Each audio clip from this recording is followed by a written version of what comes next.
Iverina eto an-drazantsika amin'izay baolina kitra izay ihany dia niditra tamin'ny andro faefatra ambin'ny folo androany teny amin'ny Kianja Mahamasina sy Tanikary ny fiadinany tompon-dakana Analamanga Sokajy diviziona voalohany vaovao nalaza tamin'ity andro ny alahady ity ny akaran'ny ekipan'ny Tana Formation eo amin'ny laharana voalohany indray rehefa naresin'ny Vesta Team FC tamin'ny Rainoatra tetsekilan'izay kosa ny ekipa mifaninana amin'ny Vantanam izany hoe ny ekipan'ny FC izay nitarika hatrany tao anatin'izay andro 13 lasa izay nanao ady sala tamin'ny nisa ronoroana ny loanany ekipan'ny Kosfar nary zareo avao amin'ny miaramila miavaka tokoa ty fifaninana ity satria ao anatin'ny 14 andro ny lalaovana dia miovaova hatrany ny filarana Vonjimaika any amin'ny andro farany vao fantatra hoe iza no tompon-daka amin'ity tampilalaovana ity hatreto aloha dia mbola tsisy ny vinavina azo atao raha fahitana ny avy teknikan'ny fifaninanana sy ny fahazotoana ireo ekipa tsirairay hakan'izany anaram-boninahitra izany.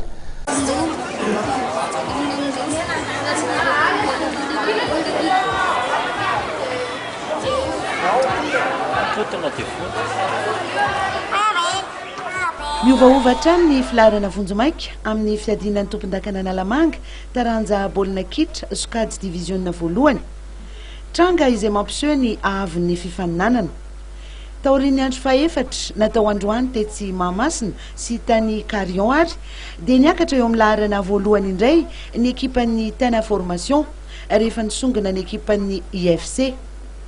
Nahazo isa 3 tokoa mantsy izy ireo io tolakandro io tetsy Mahamasina rehefa nandresiny Vesta Team FC tamin'ny isa 2-0.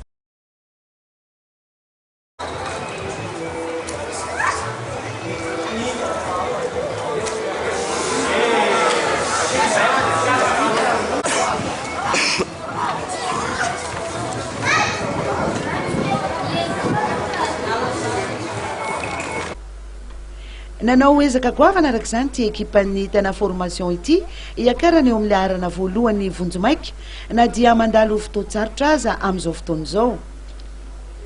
Nambaran'ny mpitantana ao amin'ity ekipa ity mantsy fa tsy manana filoha izy ireo amin'izao fotoana izao fa ny fiarahamientana no ampandrosoanan'ny klioba. Tetsekilan'izay kosa dia voatanan'ny Kosfa ady sahala 2-0 ny IFC ka nilatsaka eo amin'ny laharana faharoa. Ny miaramila nefa no mitarika anisa 2-0 ny alohan'ny fialan-tsasatra. No sahalain'ny IFC avy hatrany izany teo amin'ny fidirana faharoa rehefa natafiditra baolina 2-0 ho an'ny ekipany i Fredy.